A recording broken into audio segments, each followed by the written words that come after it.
What's going on, everybody? Welcome to the first episode of the new season of Talking to the Doll Benfica podcast, episode number 246. My name is Alfredo. I'm here with Steve Santos in Toronto. Steve, what's going on, brother? What's going on? It's a nice month off. Back here to talk Benfica. Nice to see you guys after a month, too. And my partner in studio, Cristiano Oliveira. I can't do that wank shit. What's going on, everybody? Beleza, cara? Tudo jóia? Fala, garota. Here we are. We're back as we promised. Long-deserved rest that we had, especially with all the BS that's going around. That we're really trying not to pay much attention to it because that's what drained us to start with. So we promised to concentrate on football only. What's inside the four lines. And its proximity, not too far away from the four lines. That's our pledge to you. So what's inside that matters, guys. If you tuned in to hear our opinion about emails and brujeria and all that other crap, I suggest you tune in elsewhere because you're not going to get any of this. We're only going to be talking about what matters, and what matters is the team. What matters is football. So that's where we're at. On tonight's podcast, we will look back at the preseason, who's at camp, also the preseason schedule. We also have a special interview with CJ dos Santos, who is a Benfica Junior goalkeeper. We had a chance to speak to him. Unfortunately, for you guys that are watching this on YouTube, you won't be able to hear that, but I promise it will be on the audio version. Lastly, on the last part of the podcast, we are going to be looking at the calendar for the season for Benfica. So here we are. Cristiano, Any truth to the rumor that Steve's Mr. August in that calendar? Cristiano, it would be Mr. May, but that's okay. Peggy already. Cristiano, you good? You happy to be back, dude? Oh yeah, tremendous. I'm always excited to be on the podcast and talking with you guys. I haven't spoken to Steve since the very last podcast. No, texting is totally different than speaking, Steve. Fair enough. Hoje em dia, people don't have people skills because all they do is text. You know what I mean? I'm a talker. Yeah, everybody can hide behind text. Fooled me. Be a tough guy behind texts. Anyway, so let's get right into Benfica's preseason. Benfica has been working out for a good 10, 12 days, if I'm not mistaken. They do travel to Switzerland tomorrow to initiate the second phase of the preseason, where they'll play 2 games. But before we get into to the preseason schedule, let's take a look at who's at camp, and I'll break it down by position. In goalkeepers, Júlio César Varela, André Moreira, Paulo Lopes, and Zlobin. Zlobin, who is a kid that played in the B team, a junior. I don't believe he's going to make the Russian trip. kid, I believe. Yeah, he's not going to make the trip to Switzerland, I don't believe, because he played with the B team today. So we'll see. I don't think that Rui Vitória is going to take that many keepers into camp in Switzerland. Right backs, Pedro Pereira and André Almeida. Left backs, unfortunately, we got Hermes so far. We're still waiting for Grimaldo and Eliseu, who have authorization to report later. Center backs, Luizão, Jardel, Ruben Dias, Lisandro, Calaissa, Ferro, who's also, his name is Francisco Rodrigues, also known as Ferro. Ferro's a lot better. Center midfielders, Feiça, Pepe, also known as Pedro Rodrigues, Felipe Augusto, André Horta, Krovinic. I can't say that. Krovinovic. And the new signing, Korean. It's going to take us a little bit. Korean. You got to twist your tongue. On the wingers, Salvio, who had just reported to camp, Servi, Rafa, Willock, which is another buy that we got from Arsenal formation, Carrillo, Diogo Gonçalves, a B-team product, and Heriberto, also a B-team product. Forwards, Jonas, Arango, and Šverovic. Authorized to report a little later, Nelson Smith, Eliseu, Pizzi, Jimenez, Grimaldo, Samaris, João Carvalho, Zivkovic, and Mitroglou. That's a lot of guys. Cristiano, looking at this offseason that Benfica's had, and I know that you and I have traded a few texts as far as lack of a name buy for Benfica, but that kind of falls in line with what Benfica has done so far, bringing in these young, talented players and then developing into something that they could sell them for a lot of money. Like I've told you many times, this to me feels a little weird. I mean, as long as I could remember, every summer around this time, there's, Benfica rumors, that they're linked to half of Europe. A lot of stars, like, kind of what Sporting's done this year, going to Real Madrid and Barcelona. Benfica's always linked with these guys. And for the very first time in a very long time, it's kind of quiet. So it feels weird. Yeah. I mean, because, Benfica campeões do verão when it comes to Copas in Portugal. So, but with that being said, I think it's a little bit early. I think Benfica still has some players that they're not decided yet, as far as are they going to accept bids for these guys or not. And then once they really, establish a core group of guys that they want to go forward, whichever guys will then be available, then they'll go on the market and reinforce the roster with the adequate players. Yeah, and Steve, one position that we had mentioned a lot, and we've been mentioning for the past couple of years, is that 8 position. That guy that can back up Pizzi not only as a number 8, but also a guy that could move some strings. And it looks like we grabbed the Krovinovic from Rio Ave, who seems to be a very interesting player. I have to admit, I didn't watch him a lot last season, but what I watched of him, I was impressed.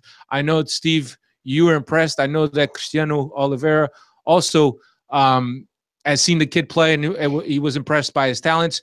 Good buy for Benfica. This Korean guy, I'm not really sure how good he's going to be, but he's another player for that position.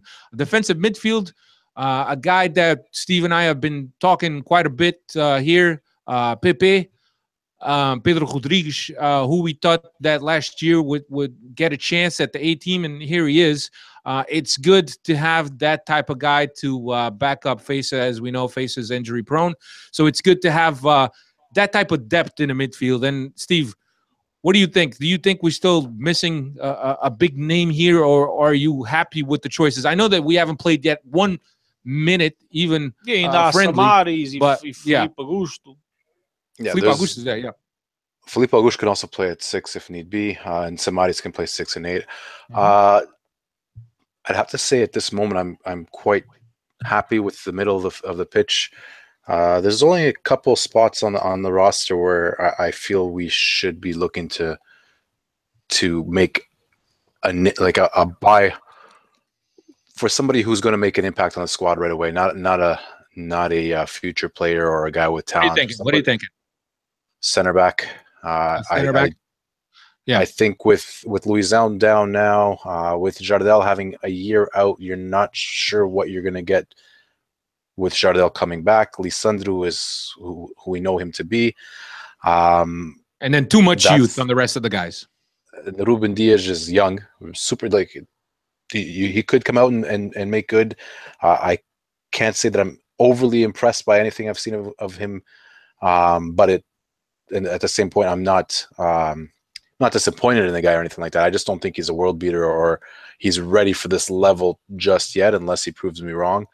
I just think after losing Lindelof, a team like Benfica needs a center back who could connect play from the back, who could start those mismatches starting right from the center back position. And losing Lindelof, we have nobody of that sort. So if I was in charge, that would probably be my number 1 buy at this point. I'd be scouring across Europe trying to find somebody who could come in and play that ball playing type of center back. Yeah. No, I honestly, I can't even speak right now.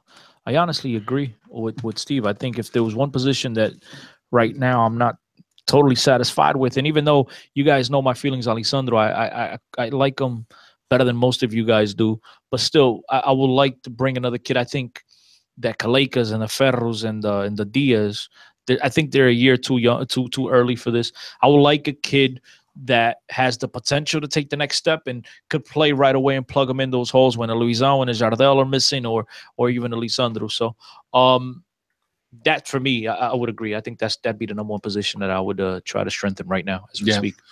There is, I mean, I have to agree with you guys between the question marks on guys that that inconsistent, didn't get enough playing time, to Luison, who's another year older, and then the youth that you got with the remaining chances.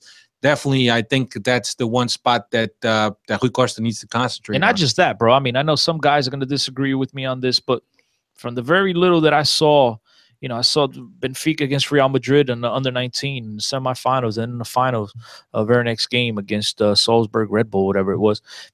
I was not impressed with Kaleka. I was not impressed with Ruben Diaz. Then I got to see Ruben Diaz and Ferro play with the B team a couple games. Again, guys, I didn't watch every single game, so I'm pretty sure they went through their ups and downs, and maybe I just caught them at a down point, but was not impressed with these guys at all, to the point where I'm like, okay, they can make the jump to the next, you know, to the next level and make an impact. Now, could they come in and gain a little bit of experience to be around these guys and be better professionals and gain experience? Because we all know with experience, guys get better, and that's how they get laxed out on the field, and they're able to control themselves a little bit more.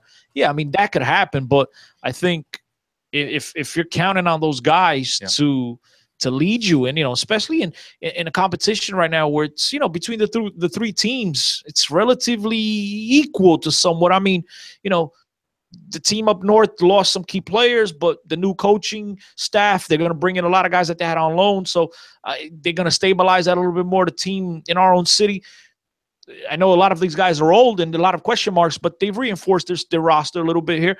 We've lost, you know, Lindelof and Ederson, world-class players, possibly losing another one in Smithu. And we really, I mean, yeah, well, I love Krovinovic, but again, this is a guy, I'm not sure if he's an 8. He's more of a guy that likes to play a free role. Not saying he can't ultimately play that role, but, you know, I think it's going to take a little bit of adapting by him to adapt to that 8 position.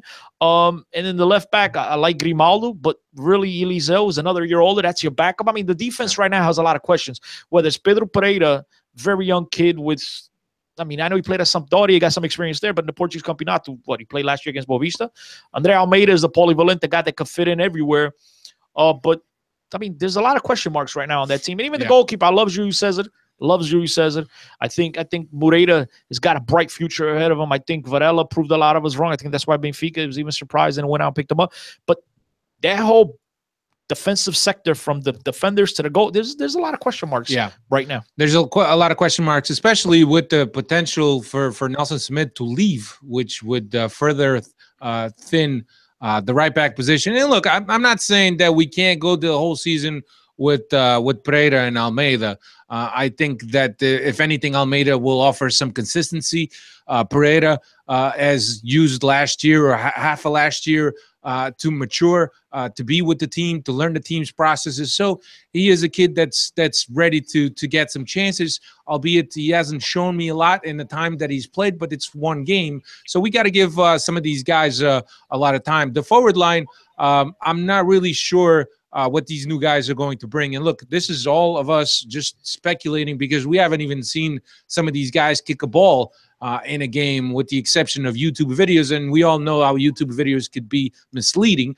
But Arango from South America, Argentina, or Colombia, is Colombian. Arango, look, if he's not what I don't know if he's gotten a lot of calls to the Colombian national team, but you know, he's a guy that's kind of like an outsider from the regular guys. But you know, he can turn out to be a useful guy. We never know. He's a guy that I seriously doubt will be on this roster when all things, you know, when you head into the Campeonato. I mean, Alfredo, basically to narrow this down, I mean, the only guy, I mean, we know Varela. He's not going to get that much playing time. At least I don't expect him to get that much playing time behind the other two guys. The only guy that Benfica's brought in up until now that you can kind of have an opinion on is Krovinovic. The other guys, you don't know. Yeah, but that's enough. because we've also seen him more. That's my point. More of him. That's my point. I can't really sit here and give you my fair, honest opinion on Arango, on Crien. I mean, they've had flashes. I mean, we could all go on YouTube and get the best of their play. But it's not enough to see an overall package of a player. I mean, from what I've read and from what I've seen, he's a guy that's both technical and strong. He's not a Pinheiro by any means, but he's a guy that has some technique to him. So we'll see how he fits in that system. It could be a guy that maybe if he has enough technique and he's quick enough and he could go in and out of holes, he could be a guy that will have a good partnership with Jonas. But this is all very, very early. The team will travel to Switzerland tomorrow, in which they will start playing their first preseason games, and even then, you'll get a feel for what each guy can bring to the team with some of the technical and some of the position that they offer. But it's still going to be early, and I'll give you the schedule for the preseason and the games that Benfica will play. So they will travel to Switzerland, as I mentioned, tomorrow, the 12th. On the 13th, they will play Neuchâtel Xamax in the Uran Cup. Any other game for the Uran Cup? Sorry, man. It just sounds too funny. Like it's the urine cup, like you have to go pee in a bottle before our drug testing. Sorry for cutting you off and laughing. You can continue now.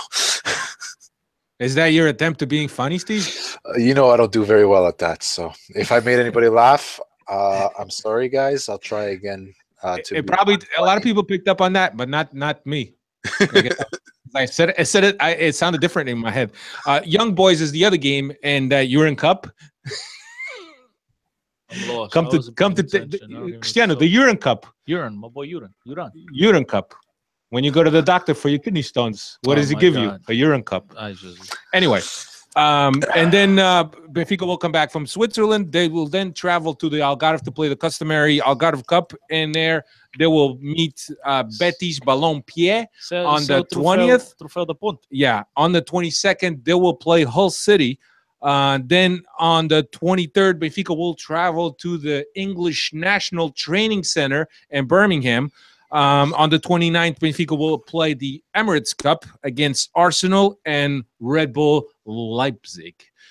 So a good, I would say, really, Steve, looking at the matches in this preseason, matches progressively getting much tougher as the preseason goes along, as it should be expected with the planning. But I really think that the planning and looking at these games, it really seems that they progress into a higher difficulty. Yeah, I'd have to say I like the quote-unquote planning of the preseason. You don't have any long distance trips to North America again. You don't have any Asian trips. All quite quick flights around Europe, and as you say, the games just get progressively harder. We've had similar preseasons, and I think it was 1 year we ended up winning the league anyway, if I remember right, with Jesus, and we went to the Emirates Cup and got smashed a couple of times, if I remember right, with a very similar looking preseason. But preseason means nothing, so it could happen again, and if we win the Penta, that's all good with me. Yeah, absolutely. So we'll just have to see. And look, I'm really excited to see Benfica back in action, even if it's for beans or feijão, how they say it, right, Cristiano? But it's going to be good to watch the team, to see the new uniforms, both the red and the gray. And look, it's just good to see that the season's going to get underway. And we're going to have Benfica every weekend. So I'm excited about that. What I'm also excited about is to share with you an interview that we did with CJ dos Santos. So just to give you a little background on CJ. CJ is a young man. He's about to turn 17 this coming month. He is a U.S. international on both the 15 U15s and U17s. He just started, I believe, the last. He's played a big tournament. I forget what it is. He was starting goalkeeper in the last tournament. Yeah, that just happened. That's right. A couple months ago. He was born in Cape Verde. His parents, his father is a native of Cape Verde. His mom is Portuguese. He came to the United States at a very young age. Was raised in Philadelphia. Was part of the Philadelphia Union set up in the past couple of years, and he made a jump last October to Benfica. We had a moment to talk with him. Both Cristiano and I had some questions for him, and we wanted to share. So we're going to take a small break here. For those of you guys watching us live, you're not going to hear anything, and we'll be right back. And this will be it will be edited onto the audio podcast. All right, and we're back. And since Cristiano and I spoke to CJ, they just press forward on the DVR right there. And since Cristiano, both Cristiano and I spoke to CJ on the interview, I'll just ask you real quick impressions from CJ and the things that he told both about himself and both of his experience so far in the Seychelles. Cool kid who seems to have a head on his shoulders. I mean, this is a kid, like you said, is about to turn 17, and my man wasn't very controversial. He knew exactly what to say, when to say it. And the kid looks like he has an idea of what he wants going forward. So very excited to see what it is he does at Benfica, and very excited to see what transforms with his future. Right. I thought that it was great the fact that he shared some of his first days at the Seychelles and meeting some of the players you otherwise watch on TV or play FIFA with, such players as Luizão, Nuno Gomes, as we know, is the coordinator for the formation for Benfica. And he had nothing but good things to say about Benfica, about the setup at Benfica. And I hope you really enjoyed that interview. So turning our attention now to the league schedule that took place this past Friday. And when it took place, the league also awarded the last season's awards for best goalkeeper, revelation player, best coach, goal of the year. And Ederson took best goalkeeper. The revelation player was Nelson Semedo. The best player was Pizzi, and the coach of the year was Rui Vitória. So kind of almost a sweep by Benfica. And Salvador Agra, who is a Benfica player who got loaned to Aves, my man was adamant in letting everyone know on Twitter or Instagram, whatever it was. Very important to him to let everyone know that he was a Benfica player. And then, like, the next day, he gets loaned out. No, the next hours. Yeah. Oh, next hour. Okay. Yeah. So he picked up the goal of the year. So it was almost a sweep. I think that the Sporting player picked up the forward of the year, attacker of the year, whatever, or best score. I don't know. I don't pay attention to those things. Anyway, we're looking at our calendar. And I won't bore you by going through every single jornada, but I will give you some of the highlights. So Super Cup is on the 5th of August. Benfica will play Guimarães up in Aveiro, correct? Cristiano, up in Aveiro is usually August where 5th. August they play 5th, the Super Taça. Super Cup. Then the season gets underway on the 9th of August. Benfica will open at home in a very difficult game against Braga. But I think that over the past few years, we've had a good record versus Braga at home. Then more highlights of August and September. Benfica will then, at the end of August, will travel up to Rio Ave to play Rio Ave, and we all know that's always a tough game. And despite the team being a little bit dismantled by losing some guys, is always a tough game up there. Then the Champions League gets underway on the 13th of September, and we'll go to Boa Vista on the 17th of September. In October, November, we got a hard trip to Marítimo on the 1st of October. We also got the start of the Portuguese Cup on the 15th of October. The League Cup also gets underway 10 days later on the 25th, and we will enter November by going up to the Dom Afonso Henriques to play Guimarães. So another tough game. In December is where you got the meat and potatoes of this first round. We will travel to Dragão on the 3rd of December. We will then have match day 6, which is always a very critical match for the Benfica and the Champions League. That comes 3 days after we play Porto. Then we will host Sporting on the 20th of December, right before Christmas, and we will finish the first half at Moreirense on January 6th. So that's basically the highlights of the first half. Of course, the second half, we play the same teams, but we just alternate, as you know, playing them home if we play them away and vice versa. So anything that jumps out at you, Steve, from this calendar? Well, it's pretty obvious to everybody. You have 6 games in December, 2 of which are against your direct rivals, 1 of which could decide your fate in going forward into the next stage of the Champions League. December is going to be a very stressful month for us, I think. Even the game in the middle, Estoril Praia has gotten better under Pedro Emanuel. They gave us a hard time last January, or this just past January, if I remember right. So If I'm looking at a time that I'm going to be biting my fingernails, I think it's going to be just before Christmas, from the 3rd till the 20th. So that's the part that I'm worried about. Yeah. Cristiano, anything jump out at you besides April 15th?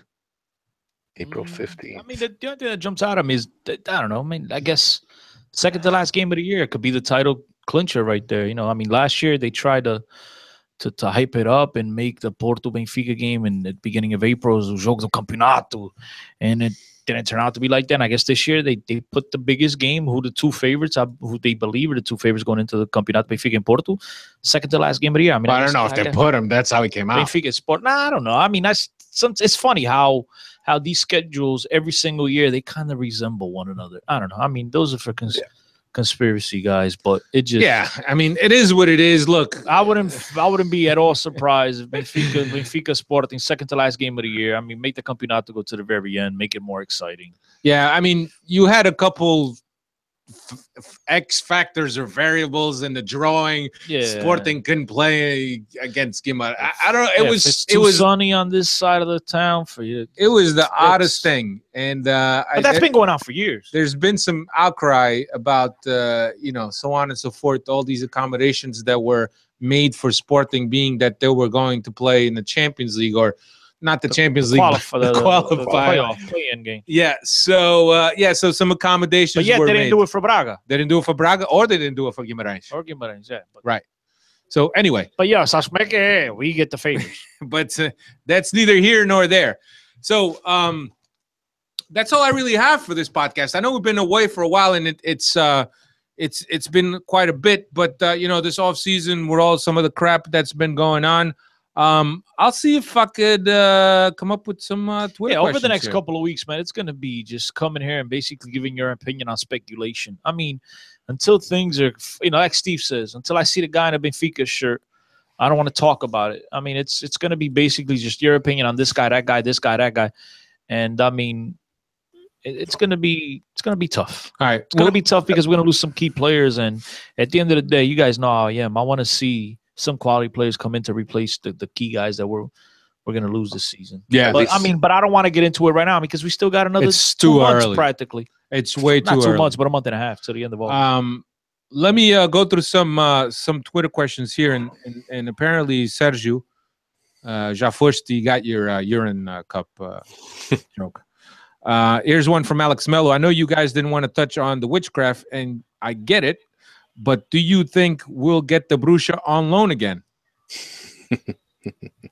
Sign her up.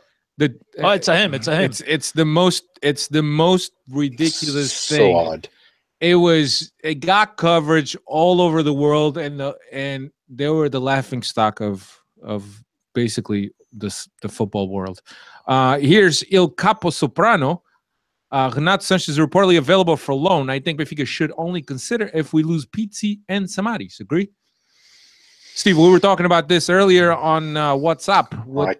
I tried, but nobody bit. But I think that it looks like for one reason or another, there's a market for Samaris. Regardless, I think for one reason or another.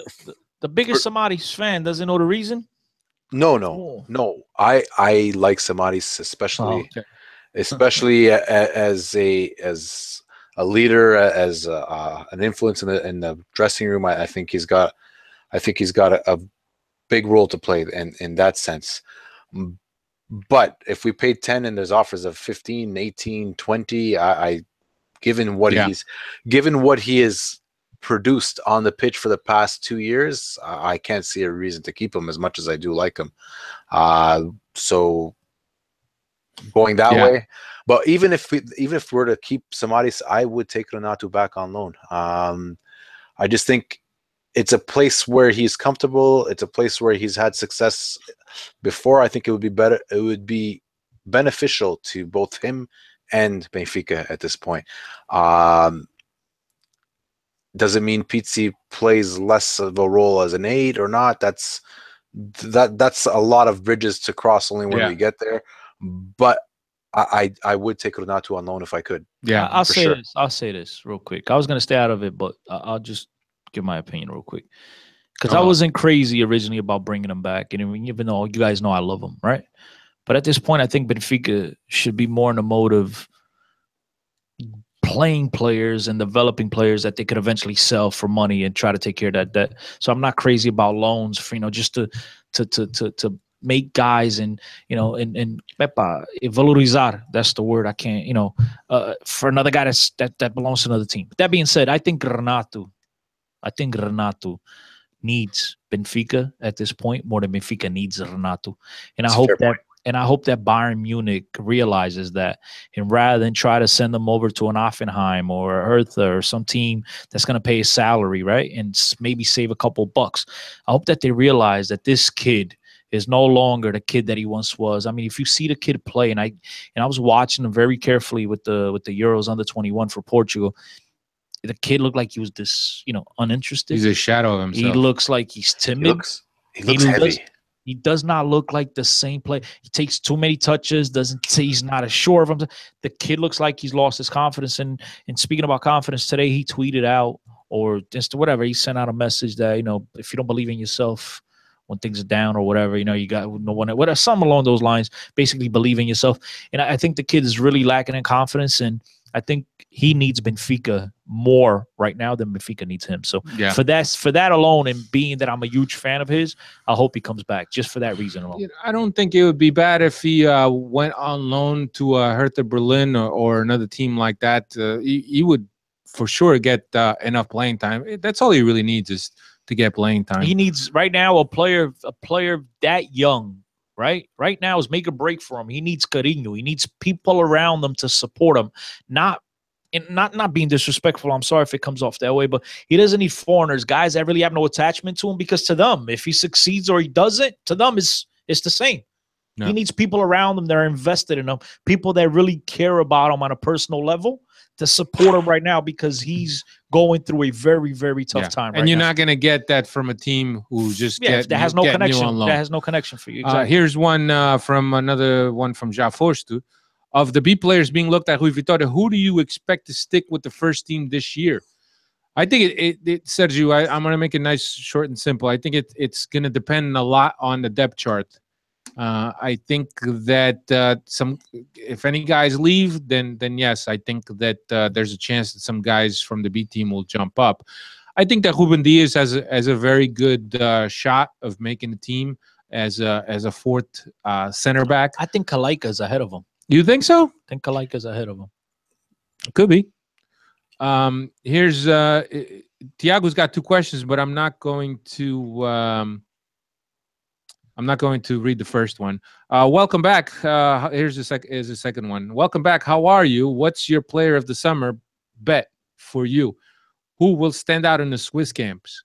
I think that right now, I mean, as a fan, you just want to watch the new guys, see who they are, see what they could bring to Benfica. I know it's too early to see how they will play with the team, but it's going to be good to watch to see if these guys are any good. I remember watching Di Maria for the first time and saying, that guy's a player. You thought he was a player? First time I saw him, I thought he was a player. I thought he was terrible for that whole year. I mean, the dude, you blow on him, he go flying across the field. But I thought he was a player. Between him, Coentrão, the only guy, there's three guys that brought in to play the same position. Him, Coentrão, and the dude. The only one that looked decent was the dude, and he's the one that they sent packing. But Di Maria, that first year, look, he had a nice little touch, but my man, bro, Vinho un gust to win 5 miles per hour. He's flying across the field. Yeah. Here's João Gomes has a nice little diagram of the guys that of the three clubs who got who. It's quite an extensive list, so I'm just going to retweet it. Here's another one from João Gomes. What do you guys think about Willick, Krian, Šverović, Krinović, Arango, and the return of Varela? I think the return of Varela is the right thing, especially if you're going to retire Paul Lopes into the structure.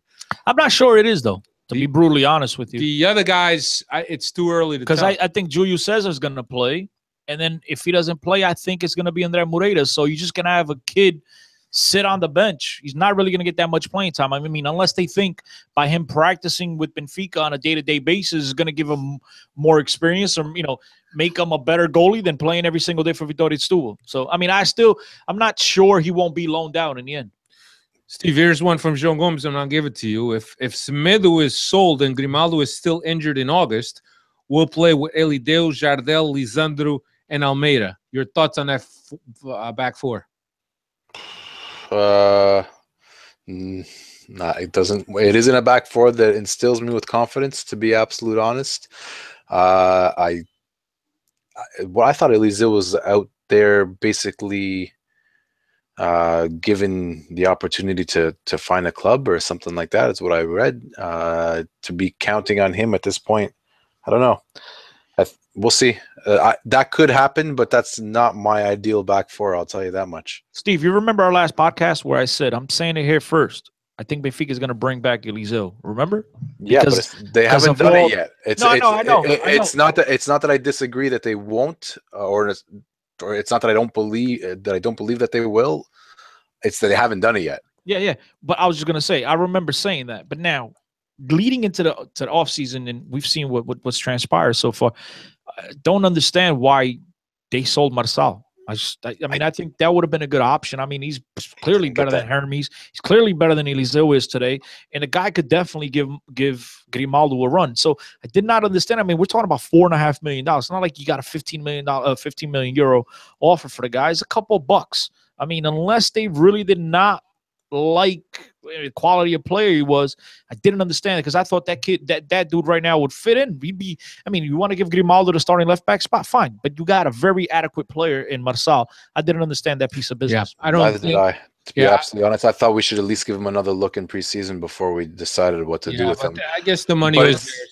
Yeah, it's one of those things where you could probably get just as good somewhere in the league. Like they had Ailton lined up until today. They say that's off the books. So. Well, I mean, yeah. But even if the rumors with Ailton, the rumor is that they're gonna buy him and loan him back out to Estoril for another season. So even if that's the case, you're still looking at a guy right now to share duties with Grimaldo. I think that Benfica is confident that they have ample coverage between Grimaldo and Hermes and maybe Eliseu. I think Ribeiro, they loaned him. Oh, that's right. That's right. That's the thing that leads me to believe that they probably have something on top of the table for Eliseu, and it's probably hinging on whether or not Grimaldo leaves. I think that after Lindelof and after selling Ederson, I think that Benfica is going to try to hold on to Grimaldo for another year. Yeah, I told you guys last year, I think Grimaldo out of the four, I should say, Ederson, Lindelof, and Semedo, and I thought he was the one that was going to come back. And we still don't know what's going to happen with Semedo, but I think it's a matter of time before he leaves. Yeah. Here's another one from João Gomes. And I think you might have already answered this one, Cristiano. He says, Porto selling like crazy. Sporting buying half the world. Benfica in the middle. Are you worried we didn't buy any big names? I said, I mean, as of right now, yeah, it makes you wonder, but it's it. I mean, they still have until the end of August to make deals. So we'll see what happens. I mean, I think right now, even with all these new guys, all you guys are sending in questions regarding the new signings. I wouldn't be surprised if the majority of these guys get loaned out. I think Benfica needs to look at them to see exactly what they have in them, and that's exactly what preseason's for. And then get to the end of July and say, look, man, you're not going to make a part of my squad. I think you'd be better at getting rotation, getting minutes and be part of rotation at another club like a Tonela, Roca, Académica, whatever the case may be. And I think we'll see Benfica start slashing this roster because as of right now, there's like 40 guys on the preseason roster. And Rui Vitória's got to cut this down. He's got to trim it down. At some point, he has to, but he has to get a look at a guy like Arango. Arango has to be lights out in these next 2 weeks, or else he's fifth option. I mean, you got unless guys leave. Mitroglou, Jimenez, Jonas, Ferovic, and this kid. Yeah. I mean, he's fifth. I mean, Well, I mean, I don't know if that's where he stands in the pecking order, but right now, I think those are the guys. I'm talking about right now. Those guys definitely have a step ahead of him. As we speak, I think he's fifth. I think he's fifth in that order, unless, like I said, he has lights out 2 weeks, and he's like, he opens a lot of eyes. So he's either going to be on the B team or he's going to go get loaned out. somewhere else. I mean, that's going to be even Crien. Is he going to play on the beach? But Benfica has to see what they have in these guys. Yeah. The only guys that they went and got so far that I think will be a part of this roster is Kravinovic and Varela to a certain extent, because I'm still not sold on Varela staying for the full season, because if they really remember, Andrea Moreira is going out to Switzerland with them, but he's technically not a Benfica player yet. Benfica and Atletico Madrid have not come to an agreement on his transfer yet. So I think once Benfica takes care of that part of the business where they bring him in and make him a Benfica player, then they'll make the determination of, well, look, Julius says is going to be our number one, Moreira is going to be our number two, and are we really going to stall Varela's development by keeping him on the bench as a third option? Yeah. So I think then those answers will be, those questions will be answered. You don't think Varela is ahead of Moreira? No. I don't think so either.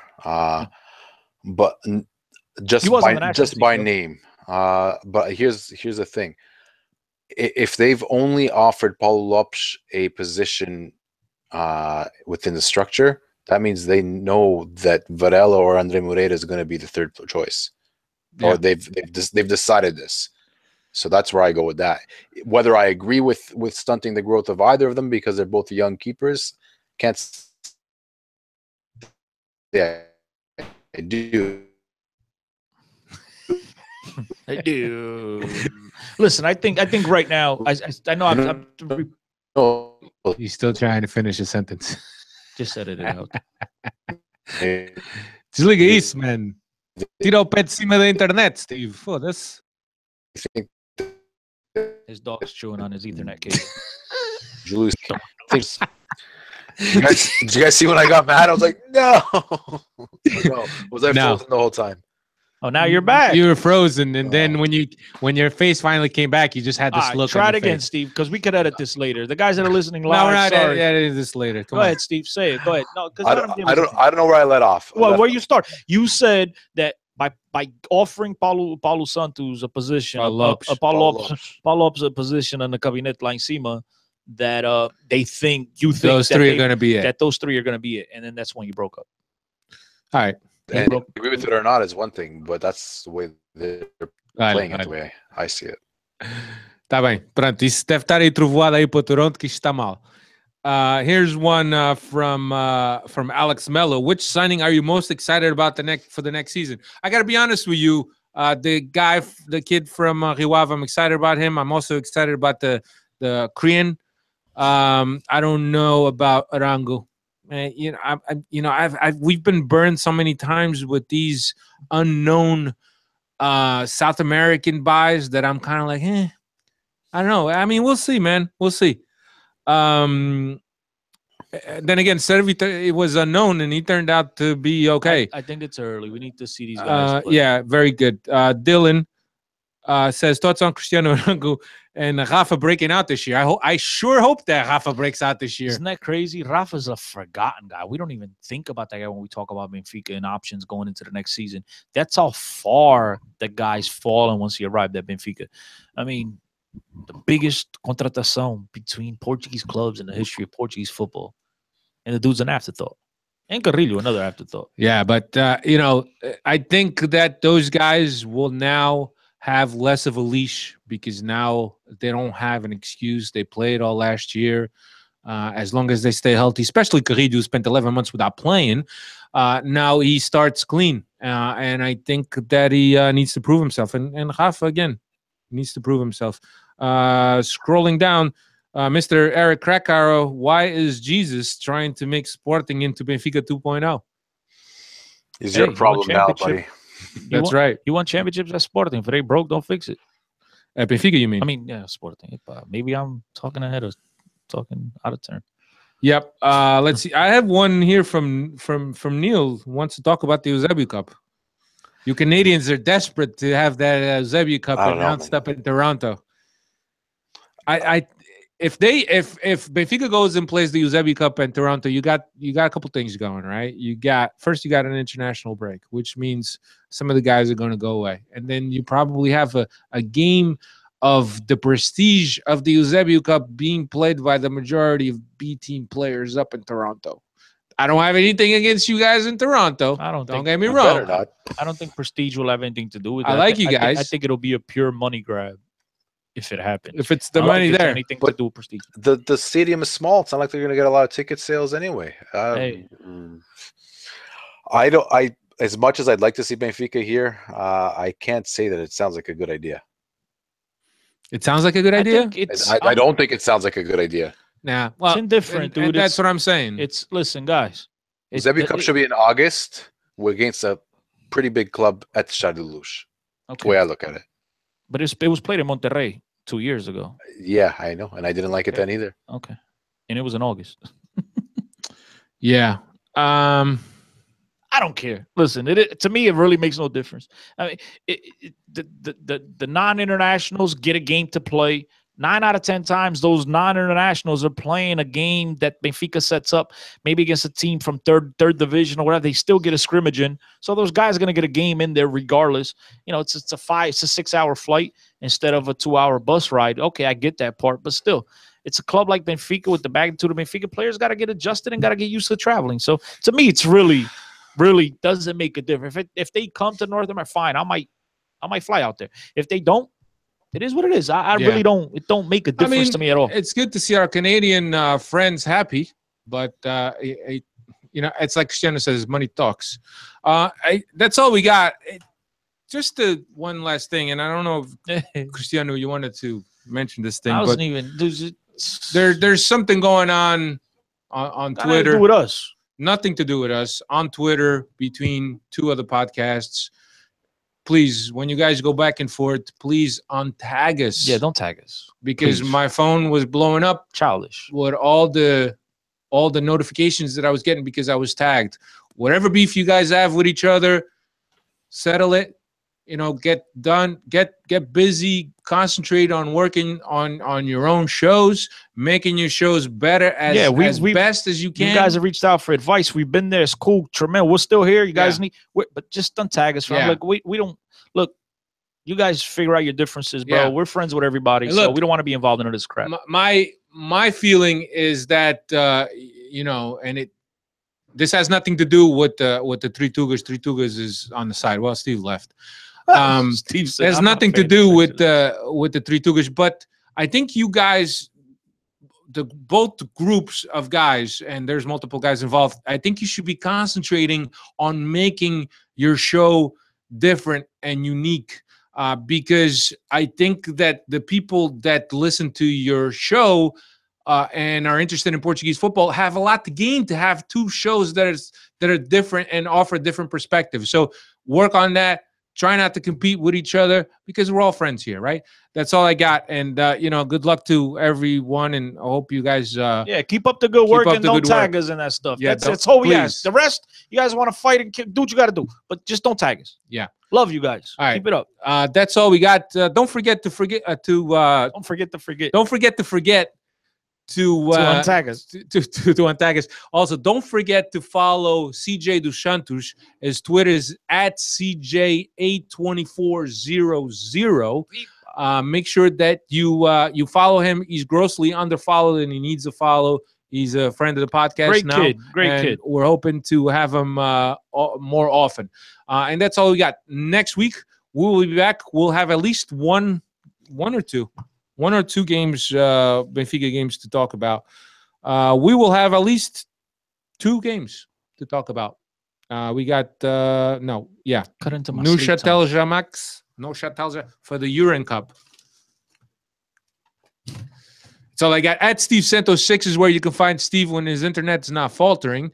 On Twitter, at 10CO10, at Benfica Podcast, at Talking to the Doll is where you can find my personal one. BenficaPodcast.com, Benfica Podcast on Facebook. And I don't know, where else are we in? I don't know. Anyway, we're still in preseason. Find us and interact. Thanks a lot for all you guys that waited for us with such anticipation. There goes Steve again. Shout out to Uncle Peggy in Australia, who's getting this podcast one day later than everyone else. All right, everybody. Thanks. And next week we'll be back on Tuesday again to bring you a little bit more Benfica talk. Thanks for checking us out.